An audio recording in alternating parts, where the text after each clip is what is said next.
Patrick Teixeira versus Paul Valenzuela. Who do y'all think is gonna win this fight? Before I get more into the video, I just want to say thank you. Thank you so much for watching. Please subscribe for more boxing and please hit that like button. It helps out the video, it helps out the channel. I'd really appreciate it. So this fight between Teixeira and Valenzuela is scheduled for 10 rounds in the middleweight division to take place this weekend, this Saturday on the 9th of April, in the undercard of the Ryan Garcia versus Emmanuel Tagoe fight over at the Alamodome in San Antonio, Texas, USA. This event will be shown live on The Zone, so tune into The Zone if you want to see all these fights. So yeah, originally the plan for Patrick Teixeira was to fight Glenn Tapia. They announced this in the beginning of the month, the first day of the month. I don't know if it was an April Fool's thing or what, but this was the actual plan. Patrick Teixeira versus Glenn Tapia, but I guess the commission or whoever, decided that this fight wasn't the best, considering that Glenn shouldn't be fighting anymore, man. He should retire. Honestly, he should retire. I just don't want to see Glenn Tapia continuously get hurt inside that ring. Like, come on, hang up the gloves, Glenn. But yeah, so I guess they decided to make this fight instead. Teixeira versus Valenzuela. Patrick Teixeira was supposed to fight last month, I think it was last month against Kurbanov, but because of the war in Russia, the war in Ukraine, with the Russians invading Ukraine, a lot of the commissions and sanctioning bodies pulled out of Russia, and right now, yeah, it looks like the big sanctioning bodies, WBA, WBC, WBO, IBF, are no longer sanctioning fights over in Russia at the moment because of the war in Ukraine.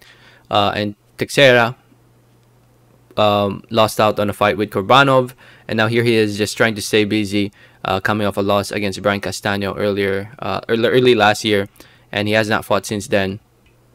And he'll be fighting Paul Valenzuela, who is a 35-year-old fighter from Mexico with a record of 26 wins, 11 losses, 17 wins coming by way of knockout or TKO.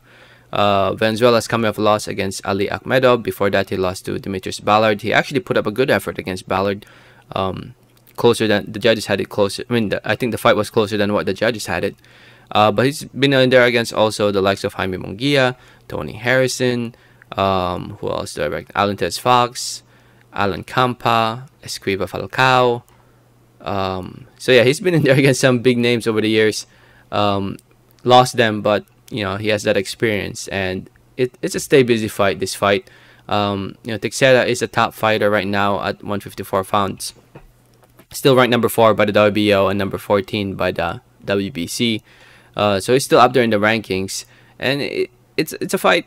It's a stay busy fight. It really is. It's a stay busy fight just for Teixeira to fight this year, because for the past year, his fights with Kurbanov had been postponed. He was supposed to fight Kurbanov, I think, last year, but it got postponed to last month. Did not happen. So yeah, they're just trying to keep him busy, and he'll go out there and he'll outclass Valenzuela. Valenzuela will put up a good effort. I think it will be he'll go out there swinging, and he might land something on Teixeira, and you never know. It might be the end of the day. You never know. But in the end, there's levels in the sport of boxing, and Teixeira is a world-class level fighter in comparison to Valenzuela, who is more of a stepping stone and cannon fodder, somebody that they hire for their A-side fighters to beat up and win. So yeah, basically Valenzuela is getting paid to show up and get beat up and lose. That's what it is. That's being realistic at the end of the day. So I'm saying Teixeira TKO round number 3. It's my prediction. TKO or knockout round number 3. I could be wrong. I've been wrong many times before. You never know. Maybe Teixeira somehow, maybe Valenzuela somehow pulls off the big win and lands something big, and Teixeira gets knocked out. You never know, right? Anything's possible. Let me know your thoughts in the comments. Thanks for listening. Thanks for watching. And like always, have a great day. All right, thanks.